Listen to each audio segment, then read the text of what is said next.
Gloire et louange à toi, Seigneur Jésus. Gloire et louange à toi, Seigneur Jésus. Convertissez-vous, dit le Seigneur, car le royaume des cieux est tout proche.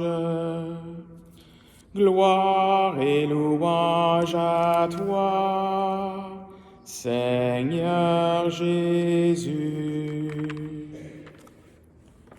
Le Seigneur soit avec vous. Évangile de Jésus-Christ selon saint Luc.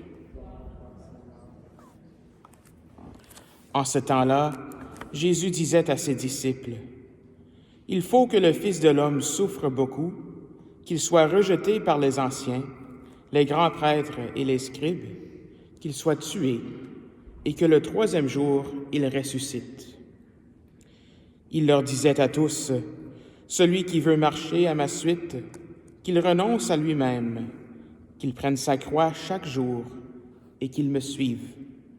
Car celui qui veut sauver sa vie la perdra, mais celui qui perdra sa vie à cause de moi la sauvera. Quel avantage un homme aura-t-il à gagner le monde entier s'il se perd ou se ruine lui-même? » Acclamons la parole de Dieu.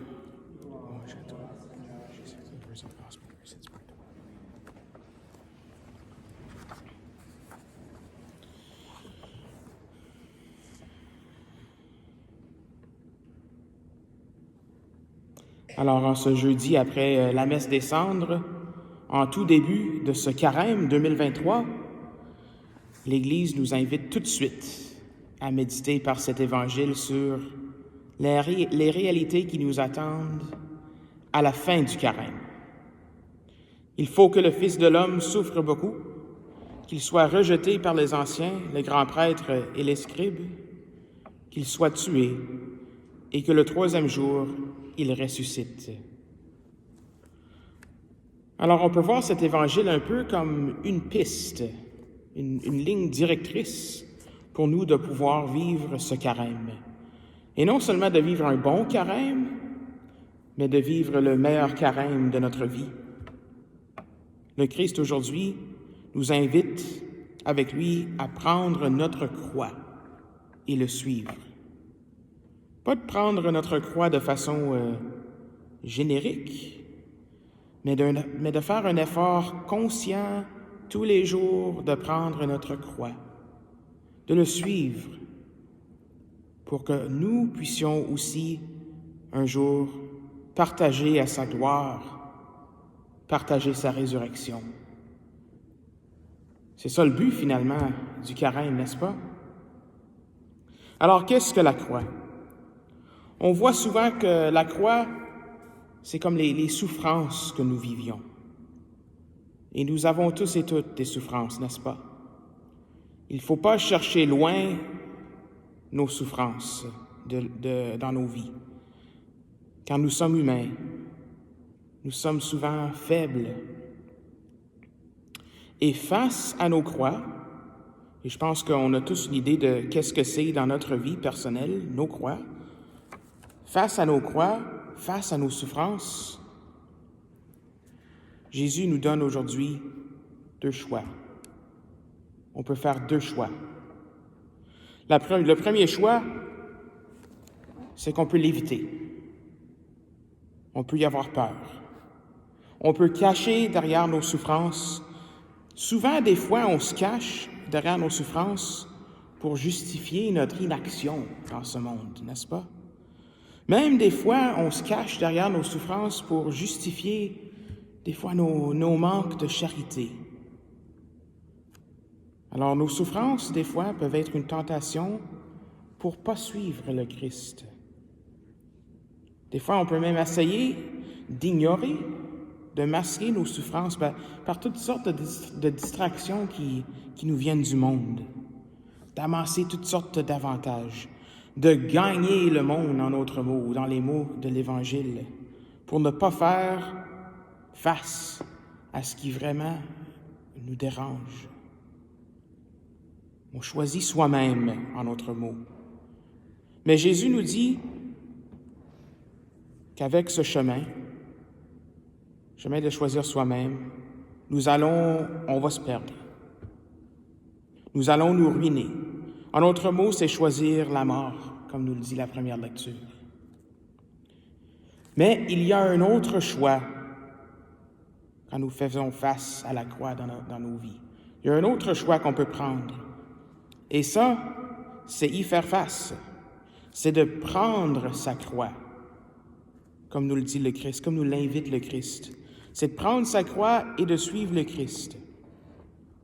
Dans la première option, on ignorait la croix. Mais même si on essaye de l'ignorer, elle est toujours derrière la tête, n'est-ce pas? Mais avec cette deuxième option, nous avons notre croix, oui, mais notre regard, lui, il est posé, non pas sur la souffrance comme telle, mais notre regard, il est posé sur le Christ, qui, lui, nous aide à porter notre croix. Venez à moi, vous tous qui peinez sous le poids du fardeau, et je vous donnerai le repos. Jésus nous promet que cette deuxième option, c'est vraiment celle qui nous donnera la vie éternelle. Prendre sa croix, c'est choisir la vie. J'ai lu en quelque part d'autre, c'est une source en anglais, alors ça me fonctionne très bien en anglais, mais je vais essayer de l'expliquer en français. C'est que pour faire une croix, quand on fait une croix, on a une ligne verticale. Et la ligne verticale, c'est la lettre I, ou en anglais, I, letter I. Et quand on dit I en anglais, c'est soi-même, myself. On a la lettre I. Mais la croix, elle, a un tiret horizontal. Donc, on croise le I. On annule le I. On cancelle le I. On cancelle le soi. Le trait horizontal annule le moi. Donc, prendre sa croix, c'est en effet ne pas se centrer sur soi-même. On croise le I.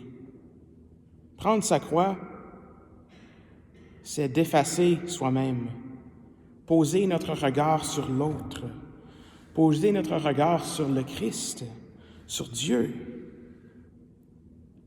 C'est ça nos pratiques du carême, n'est-ce pas? C'est cela qu'on fait. C'est pour ça qu'on fait le jeûne, l'aumône et la prière. On retourne de soi-même et on pose notre regard sur l'autre, sur notre prochain et sur Dieu. Le premier choix aujourd'hui, c'était de choisir soi-même.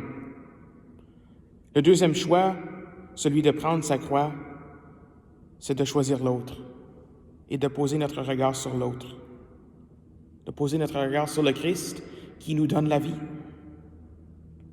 C'est de choisir la charité au lieu de choisir l'égoïsme et la cachette et tout ça. À la fin du chapitre 9 de l'Évangile de Saint Luc, j'ai lu l'Évangile du chapitre 9, mais à la fin de ce chapitre, nous voyons Jésus qui va durcir son visage. Ça dit dans l'Évangile, le visage déterminé, il prit la route de Jérusalem. Il prit la route de la croix, il prit le chemin de la croix. Visage déterminé. Alors, en ce début de carême, choisissons avec lui cette route vers Jérusalem. Soyons déterminés tout au long de ce carême de prendre notre croix chaque jour pour que cette année soit le meilleur carême de notre vie.